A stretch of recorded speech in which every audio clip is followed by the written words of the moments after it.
ورحمۃ اللہ وبرکاتہ اللہم الہمنی رشدی واعذنی من شر نفسی۔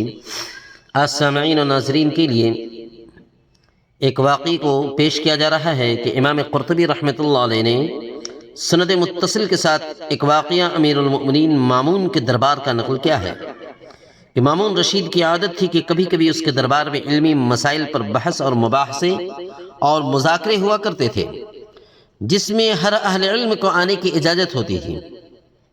ایسی ایک مذاکرے میں ایک یہودی بھی آ گیا جو صورت اور شکل و لباس وغیرہ کے اعتبار سے ایک ممتاز آدمی معلوم ہو رہا تھا۔ پھر گفتگو کی تو وہ بھی فصیح و بلیغ اور عاقلانہ گفتگو اس نے کی۔ جب مجلس ختم ہو گئی تو مامون رشید نے اس کو بلا کر پوچھا، تم اسرائیلی ہو؟ تو اس نے اقرار کیا۔ تو مامون نے امتحان لینے کے لیے کہا کہ اگر تم مسلمان ہو جاؤ تو ہم تمہارے ساتھ بہت اچھا سلوک کریں گے۔ تو اس نے جواب دیا کہ میں تو اپنے آباء و اجداد کے دین کو نہیں چھوڑ سکتا۔ بات ختم ہو گئی، یہ شخص چلا گیا۔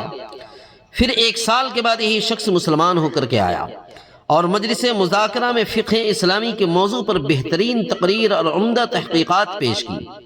مجلس ختم ہونے کے بعد مامون رحمۃ اللہ علیہ نے اس کو بلا کر کے کہا کہ تم وہی شخص ہو جو سال گزشتہ آئے تھے؟ جواب دیا، ہاں میں وہی ہوں۔ تو مامون رحمۃ اللہ علیہ نے پوچھا کہ اس دن تو تم نے اسلام قبول کرنے سے انکار کر دیا تھا، پھر اب مسلمان ہونے کا کیا سبب بنا؟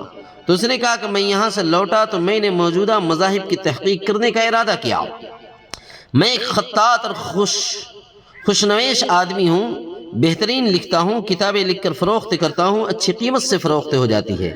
میں نے امتحان کے مقصد سے تورات کے 3 نسخے کتابت کیے، جن میں بہت جگہ پہ اپنی طرف سے کمی بیشی کر دی، اور یہ نسخے لے کر کے میں یہودیوں کے پاس پہنچا۔ یہودیوں نے بڑی رغبت سے ان کو خرید لیا۔ پھر اسی طرح انجیل کے بھی 3 نسخے کمی بیشی کے ساتھ میں نے کتابت کر کے نصارہ کے عبادت خانے میں لے گیا۔ وہاں بھی عیسائیوں نے بڑی قدر و منزلت کے ساتھ یہ نسخے مجھ سے خرید لیے۔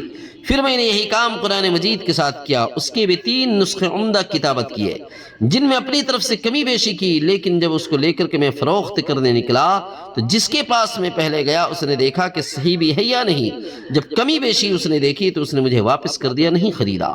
تو اس واقعے سے میں نے یہ سبق لیا کہ یہ کتاب محفوظ ہے اور اللہ تعالیٰ ہی نے اس کی حفاظت کی ہوئی ہے، اس لیے میں مسلمان ہو گیا۔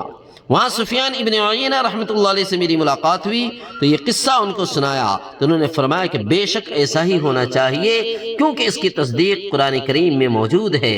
انا نحن نزلنا الذکر وانا له لحافظون، کہ ہم ہی اس کو نازل کرنے والے ہیں اور ہم ہی اس کی حفاظت کرنے والے ہیں۔ واللہ اعلم بالصواب۔